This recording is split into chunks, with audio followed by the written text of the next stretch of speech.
fordi det er jo noget, der bliver solgt meget af, og bliver snakket meget om rundt omkring på messen her. Så det vil jeg også gerne give mit bidrag med til. Og mit navn er Henrik Skinbjerg, det er mig, der er inde i Skinbjerg Audio. Jeg bygger high-end forstærker og pick-up forstærker, og jeg har noget kabler, og jeg har et netstøjsfilter, som er blevet meget populært. Og jeg vil gerne give mit besøg med på, hvad der er omkring netstøjsfilter, som er værd at lægge mærke til, og også powerkabler, altså 230 volt kabler. Så vi lægger hårdt ud med netstøjsfilterne, og det er sådan, at vi har alle vores hi-fi apparater skal have 230 volt, 50 hertz, alt det strøm, de kan trække, og det får de også. De får de der 50 hertz. Det kommer fint ind. Desværre kommer der også en masse støj ind. Der kommer støj fra især mange switch mode strømforsyninger i dag, mobilladere, routere, lysstyringer. De står alle sammen, de bruger ikke 50 hertz, de klokker op til 2-10 kHz, så de står og cykler op imellem det der, hvad der lige passer dem. Og det kommer desværre ind i vores hi-fi også. Hvis vi kan fjerne det, så kan vi opnå en stor lydforbedring. Ikke et dobbelt op i lydkvalitet, men en 5-10% lydforbedring. Vi får sortere baggrund. Vi får mere åben lyd, mindre gjalden på instrumenter osv. Hvis man har noget grej, der brummer, eller har hvid støj, for eksempel, det kan det ikke kurere. Men det kan give en dybere dimension på hi-fi'en og til en meget moderat pris. Så når nu vi har brugt mange penge på godt grej i øvrigt, så hvorfor ikke også have lige den sidste forbedring med. Så vi vil gerne have fjernet det der super duper. Det har man egentlig gjort i lang tid. Det er sådan, at siden at computerne kom, hjemmecomputerne, og også før det, der har man kunnet få sådan et netstøjsfilter her. Det her, det er selvfølgelig stik ind, men i den der lille metalboks, der sidder der nogle spoler og nogle kondensatorer. Det er et netstøjsfilter. Jeg kan lige lade den gå rundt her, vær så god. Og den her har siddet i alt computergrej, siden det blev hvermands eje. Og ja, hvis vi lige skal tage sådan en her, den er faktisk bygget til at holde den støj, som computeren selv laver på sin egen strømforsyning inde i apparatet, uden at komme ud på nettet. Ikke den anden vej. Det er faktisk, så når man ser sådan en der sidde i sin dyre CD-afspiller, så vender den faktisk forkert. Altså, det er den første fejl, vi har i den daglige brug af netstøjsfilter i hi-fi. Alright. Men det næste er så, på et tidspunkt, der er der jo nogen, der finder ud af, at hey, vi er hi-fi-nørder, vi vil gerne have fjernet støj fra vores hi-fi, ligesom man kan i computer, så fjerne støjen. Så hvorfor ikke prøve at bygge nogle støjfiltre, der er lavet til vores hi-fi, sætte nogle små plastikkasser. Det blev populært i 80'erne og 90'erne, der kom Copenhagen Transformers, Lyngdorf kom også med sådan en kasse, og der kom nogle byg selv versioner også. Jeg skal lige sige, Copenhagen Transformers, de virkede rent faktisk, men jeg skal fortælle lige om lidt, hvad der er galt med alle de andre. Inklusive Lyngdorf, de havde faktisk bare sådan en der inde i plastikkassen, den der du står med i hånden. Der var, hvis du åbner plastikkassen på Lyngdorfs netstøjsfilter, så sidder der bare sådan en inde i. Okay, fint nok. Jeg kan ikke engang huske, om det har vendt den rigtigt ud, men det er en anden historie. Men jeg kommer tilbage til lige om lidt, hvorfor at det her ikke er den optimale løsning. Men vi kan lige prøve at kigge på nogle af de der byg selv filtre, hvordan de egentlig fungerer. Fordi det man har gjort, der er jo et flot diagram på den her, og med komponentværdier. Så det man gjorde i alle de her byg selv ting fra LC Audio og Brink, det var, at man kopierede egentlig bare det der diagram, og satte lidt finere komponenter på. Og så tilføjede man også lige sådan en DC-blokker til det. Og det er måske meget godt at starte der. Hvis vi lige tager DC-blokker-delen, man kan også købe separate DC-blokker i sig selv.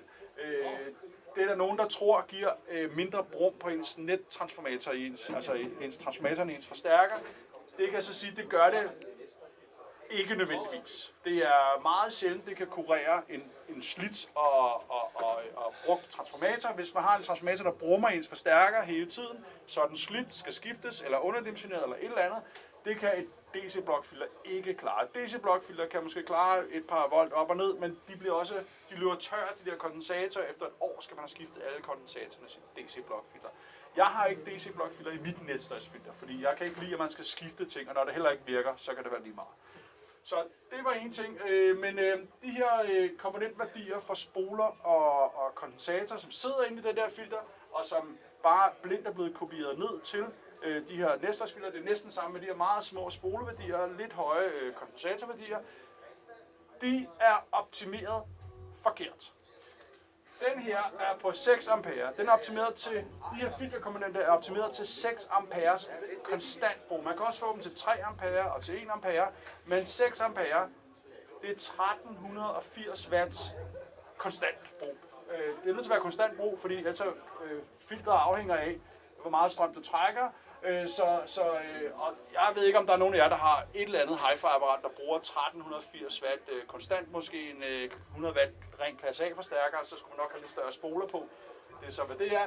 Men det er simpelthen forkert optimeret, fordi typisk så bruger vores hi-fi meget, meget mindre. Jeg skal måske lige starte med at sige, at hvis man har prøvet at sætte et netstøjsfilter på en effektforstærker eller en integreret forstærker og har oplevet, det tager lidt af dynamikken, så er det fordi, at en effektforstærker eller integreret forstærker typisk har et meget varierende strømforbrug fra 0,1 ampere til 5 ampere på meget kort tid, og de der spoler og kondensatorer, de ændrer sig jo ikke. Så det er en dårlig idé at sætte et netstøjsfilter af den her slags. Hvis du har en ren klasse A-forstærker, der trækker det samme hele tiden, så kan du godt argumentere for, at det er en god idé at have et Nestor-filter på. Men det skal selvfølgelig være dimensioneret til det strømtræk. Ja, det kan du godt. Watt per kanal. Ja, jamen så skal du have sådan en på der. Så vil du måske fjerne noget af stødet. Det kan man godt sige. Men klasse AB, klasse B, klasse D, lad være. Ikke noget støjfilter på det, af den passive slags i hvert fald.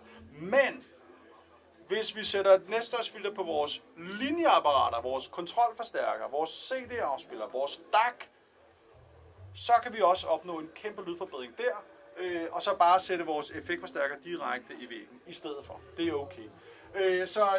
Men hvis man gør det, og man bruger de her 6 amperes optimerede filtre, så virker filtrene faktisk ikke.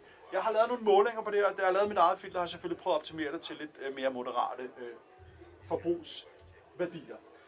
Fordi det er sådan, nu har jeg lavet sådan den elektriske version af det, den belastning, der sidder, den modstand, som ens apparat repræsenterer, påvirker frekvensen, som de der spoler og kondensatorer angriber ved, og i høj grad også Q'et, og altså den modstand, som en 1380 watt, en 6 amperes belastning repræsenterer, det er 38 ohm. Det er meget lavt, hvor en CD-afspiller, der trækker 25 watt, det er altså 2000, det er faktor, ja, 700 den anden vej. Så skal vi også ændre de der komponentværdier. Det er helt åbenlyst. Så det er derfor, at det der lille metalboksfilter og at Brinks selvbygfilter ikke virker. Jeg har simuleret og målt på det, og fundet ud af, at den der lille metalboks, jamen hvis man kun belaster den med 25 watt, som man måske typisk vil gøre, så vil sådan en 6 ampere filter først begynde at filtrere over 100 kHz. Det vil sige, at alt det der støj, som vil være væk, det kommer lige ind alligevel. Do-it-yourself-filtrene, de ligner hinanden alle sammen. De har samme komponentværdier. Starter først ved 20 kHz, så vi får stadigvæk lukket alt det der igennem, vi ikke vil have. Oven i købet, så er de der lavet med en meget høj Q, så hvis der lige er noget, der slår den der frekvens an, så forstærker den altså signaler med 30 decibel. Det er ikke så godt, det vil vi helst ikke have. Men hvis man vil have fjernet sin støj, så har jeg beregnet de rigtige filterkomponenter for en konstant belastning, plus minus lidt, for 25 watt. Jeg har også til 50 watt, det er lige udsolgt af i øjeblikket, men hvis du kun trækker 25 watt og bruger mit Nestor-filter, så begynder den at skære allerede ved 1 kW. Alle de der grå, de kommer lige til at knække ned der, og det kan man høre. Nerds har testet det, og kan høre forskel. Københavns Hi-Fi Klub har testet det, kan høre forskel. Jeg har solgt mange, kunderne vender tilbage. Wow, det virker det her. Så yes, Nestors filter, Netfilter 25. Vi har dem herovre. Hvad hedder det, så man kan få det med i dag, hvis man har lyst til det. Hvordan ved man, hvor mange watt man skal bruge? Det står altid bagpå. Lad være at måle det med den der gratis måler, man kan låne hos elselskabet. Den er ikke præcis nok for de lave watttal her. Så man skal stole på det der, man kan godt trække 10% fra, det er okay. En Micromega CD-afspiller som det her, 22 watt, det passer jo perfekt. Hvis man nu har for eksempel en kontrolforstærker, der trækker 10 watt, og en CD-afspiller, der trækker 15 watt, så lad være at sætte en på hver. Det er bedre at komme tæt på de der 25 watt og sætte dem i en fordelerboks bagefter. Så har jeg allerede sparet jer for 16,99. Så ja, så det er sådan, man gør det. Et netfilter på linjeapparaterne og effektforstærkeren eller integreret forstærker direkte i væggen. via et strømstik. Ja. Du sagde, at kondensatorerne ville dø sikkert efter et år, hvis man selv bygger sådan noget, ikke? Ja, DC-blokker, ja, de tørrer ud. De der elektronikkondensatorer tørrer ud. Efter et år? Afhængig af, hvor tit de er på. Ja. Et næstdagsfilter er typisk hele tiden på. Jeg har skrevet en artikel om det der. Ja. De tørrer ud med temperatur og strøm, der løber igennem dem. Der er et engelsk firma, der har fået folk overbevist om, at de skal have deres hi-fi stående tændt 24/7, for så lyder det bedst. Og det firma har en fast tilbud på en skift af alle kondensatorer. Så har jeg ikke sagt for meget her. Der er jo nogle kondensatorer også. Det er jo... Ja, men hvis du slukker dit apparat om aftenen, så ikke der er strøm på og varme igennem de der ting, så holder de længere. Efter 5 år, 10 år kan det være en fordel at skifte kondensatorerne. Ja. Men hvis du har det tændt hele tiden, og en DC-blokker, du går næppe ned og tager stikket ud der, om ikke andet, så efter 5 år, så er det i hvert fald tørret. Så DC-blokker har en udløbstid, og det værste er næsten, at når du så, hvis du så har sådan en DC-blokker, det er den anden vej, hvis du har en DC-blokker, det er den, hvor der løber tør i kondensatorerne, så virker det ikke længere. Så har du faktisk en diodeovergang, så får du sådan en crossover-forbrænding, så ødelægger du faktisk dit 230 volt signal mere. Så jeg synes ikke, det er en god idé. Men man må gerne. Jeg skal ikke dømme nogen. Det var bare det år, jeg tænkte, hold da op, allerede. Alright, det var en stor bid om netstøjsfiltre, om hvorfor alle de andre ikke virker, og mit selvfølgelig virker, det er klart. Og så er der lidt om powerkabler, altså strømkabler, som vi sætter i stikkontakten og forbinder vores hi-fi med. Og det er jo noget, man kan købe mange forskellige af rundt omkring her på standen, eller på messen. Og der er mange, der lover, det lyder meget bedre, hvis du bruger det her. Jeg skriver på mit prisskilt derovre på min hjemmeside, at jeg ikke kan love nogen lydforbedringer overhovedet ved at skifte standardnetkablet til sådan et her. Jeg kan simpelthen ikke selv høre en stor forskel. Det kan godt være en lille forskel, men den er ikke stor nok til, at jeg vil love, der er en altid. Så det er ikke det, der er mit argument.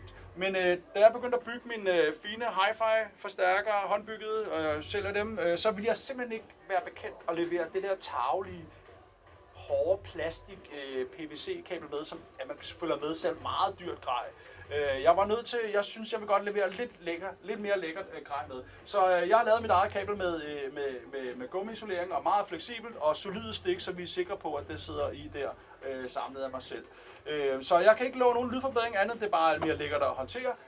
Dog med den lille forskel, at jeg tilbyder også med dansk stik, så man kan etablere jordforbindelsen fra en stikkontakt ud til sit hi-fi-net. Det kan give den samme forbedring, som et netstøjsfilter kan. Det giver mere ro, det giver mere sort baggrund på musikken, hvis man ikke har jord i sit koblet til sit anlæg og får det.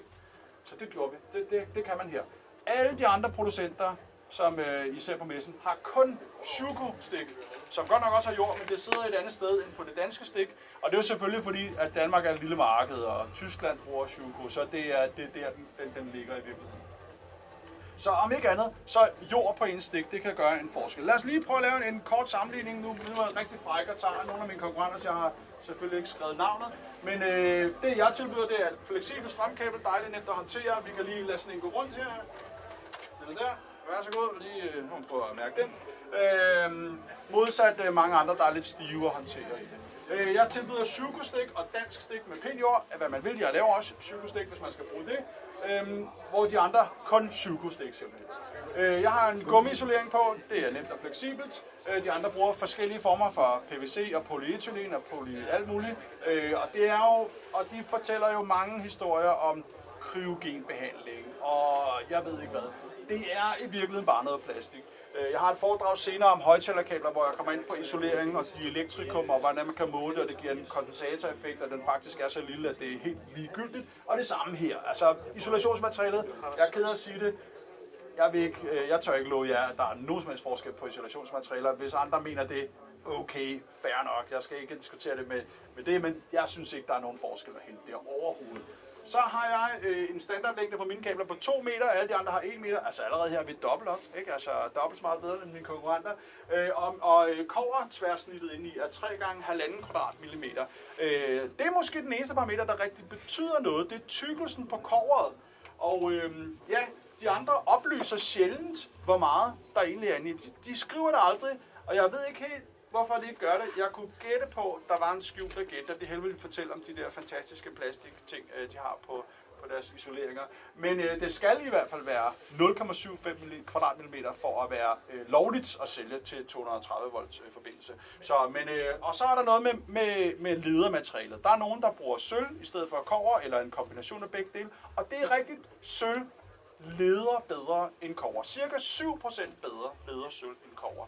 Det koster så 600% mere. Man kunne måske bare gå lidt højere op i kobberarealet for at få samme. Du gør altså dobbelt op. Det er måske også lige i overkanten. Mere end 7% i hvert fald. Så jeg synes godt, man kan forsvare at bruge kobber. Og ja, så er der noget med... jeg i hvert fald, mine ting er low smoke. Hvis der er ild i dit hus, så kommer der ikke mere røg på grund af kablerne. Det er måske heldigvis ikke et parameter, vi skal bruge til noget, men og så er mine priser selvfølgelig meget mere rimelige, end hvad man ellers finder rundt omkring på messen her. Skal jeg spørge noget? Jo, naturligvis.